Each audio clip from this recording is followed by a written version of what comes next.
Нас слушает немало семейных людей, и вот одна мама задает вопрос, она домохозяйка, и большую часть времени проводит дома со своими детьми. Она спросила: если я хочу делать учеников, не следует ли мне в первую очередь сконцентрироваться на том, чтобы наставлять своих собственных детей?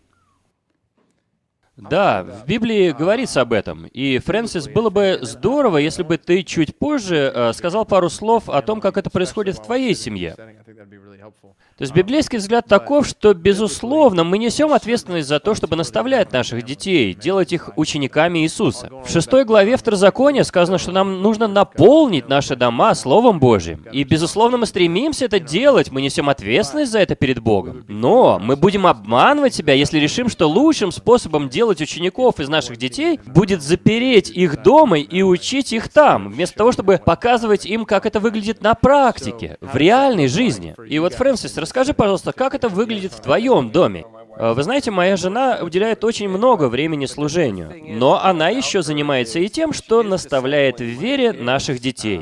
У нее это очень хорошо получается, потому что она не концентрирует все свое внимание только на них. Мои дочери, они наблюдают за тем, как другие женщины приходят к нам домой, чтобы учиться у их мамы.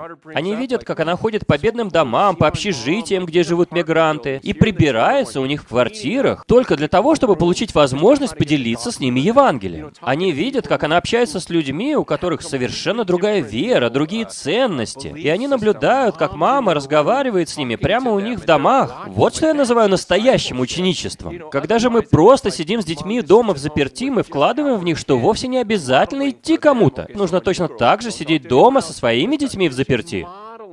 Нам же нужно заложить в них то, что Евангелие — это то, ради чего Бог поместил нас среди погибших людей. И я вижу, что мои дети гордятся своей мамой. Они говорят: «Ух ты, только посмотрите на нашу маму. Там везде грязь и клопы, но она все равно идет к этим людям». Они восхищаются тем, что она делает. И вот для меня это является настоящим ученичеством. Мы часто думаем, что ученичество происходит дома, когда мы сидим за закрытыми дверьми, но на самом деле оно происходит в повседневной жизни, когда дети постоянно видят: мама делится своей верой, мама снова делится своей верой. И вот они видят все это и затем сами начинают воспроизводить, потому что это именно то, что они увидели в своих родителях.